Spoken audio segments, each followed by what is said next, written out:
Test cricket যে আসল একটি পরীক্ষা, এটি বহু কারণে বহুবারই লেখা হয়েছে। ভবিষ্যতেও নিশ্চিত হবে। 5 দিন মাঠে থাকার পরীক্ষা তো বটেই, আরও কত রকম পরীক্ষার সামনে যে পড়তে হয় টেস্ট ম্যাচে। সেই টেস্ট ক্রিকেট এবার বাংলাদেশের সামনে আরও একটি পরীক্ষা নিয়ে হাজির। পরীক্ষার কেন্দ্র পড়েছে ওয়েস্ট ইন্ডিজের অ্যান্টিগা ও জ্যামাইকায়। আর কঠিন পরীক্ষা দিবেন মেহেদী হাসান মিরাজ। কিন্তু কি পরীক্ষা দিবেন মিরাজের সেই কঠিন পরীক্ষা নিয়ে বিস্তারিত থাকছে আজকের প্রতিবেদনের বাকি অংশে। কেটিভি ক্রিকেট চ্যানেল থেকে আপনাদের সাথে আছি আমি মাহমুদুর রহমান সিয়া।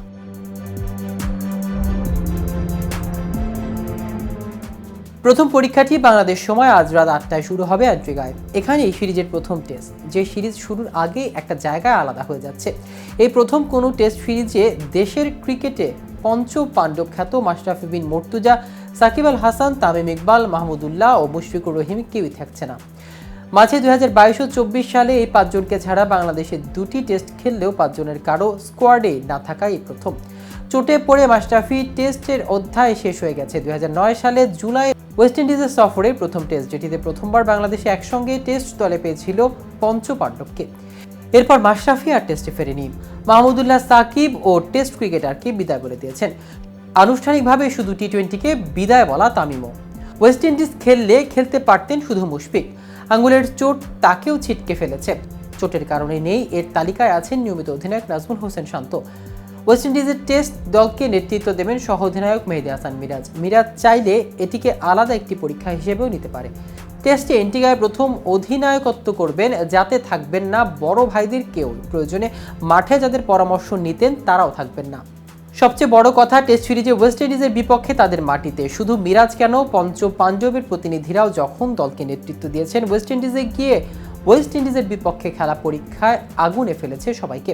ওয়েস্ট ইন্ডিজের 10 টেস্ট খেলে 7টিতে হেরেছে বাংলাদেশ। বাকি 3টি টেস্টের 2টিতে জিতেছে বটে, তবে তা যত না বাংলাদেশের স্বীকৃতিতে তুলে ধরে, তার চেয়ে বেশি মনে করিয়ে দেয় একটা বিশেষ সময়কে।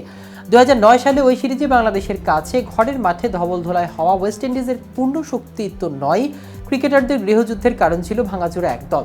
এই সিরিজের পর ওয়েস্ট ইন্ডিজে গিয়ে বাংলাদেশ 6টি টেস্ট খেলে সবকটিতে হেরেছে। আজ থেকে শুরু 2 টেস্টের আরেকটি সিরিজ।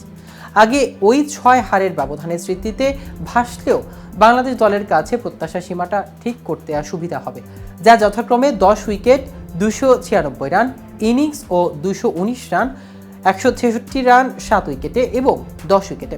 অবশ্য এও ঠিক, যে কোনো খেলায় শুধু ইতিহাস মাথায় রেখে খেলতে হয় না। বর্তমান সব সময় যে কোনো খেলার উভয় প্রতিপক্ষের নতুন পরিস্থিতিতে ফেলে দেয়। নতুন অভিজ্ঞতা অতীতের সঙ্গে সবসময় মিলে নেওয়া যেতে পারে। ইতিহাস সবসময় ফিরে নেওয়া আসতে পারে। অ্যান্টিগা টেস্ট দিয়ে শুরু এবার এই সিরিজে মিরাজের বাংলাদেশ, সেভাবে ভাবলেই ভালো। পেছনে যাই থাকুক, আজ থেকে শুরু করে আগামীটা হোক অন্যরকম। সমস্যা হলো এই সিরিজ নিয়ে ঠিক এইভাবে ভাবছেন ওয়েস্ট ইন্ডিজ দলের টেস্ট কোচ আন্দ্রে কুলিও। পেছনে দক্ষিণ আফ্রিকার কাছে সিরিজ হারের ক্ষত, সামনে পাকিস্তানের বিপক্ষে ভালো কিছু করার তাড়না, আর এর আগে মাঝে বাংলাদেশের সিরিজটি থেকে তারা সঞ্জীবনী নিতে চাইবেন। এটাই তো স্বাভাবিক। তো ভিউয়ার্স, ভিডিওটি সম্পর্কে আপনাদের কোনো মতামত থাকলে আমাদের কমেন্ট করে জানাতে পারেন। সাথে সাথে নিয়মিত ক্রিকেট আপডেট ও ইনফরমেটিভ ভিডিও পেতে কেটিভি ক্রিকেটের সাথেই থাকুন। ধন্যবাদ সবাইকে।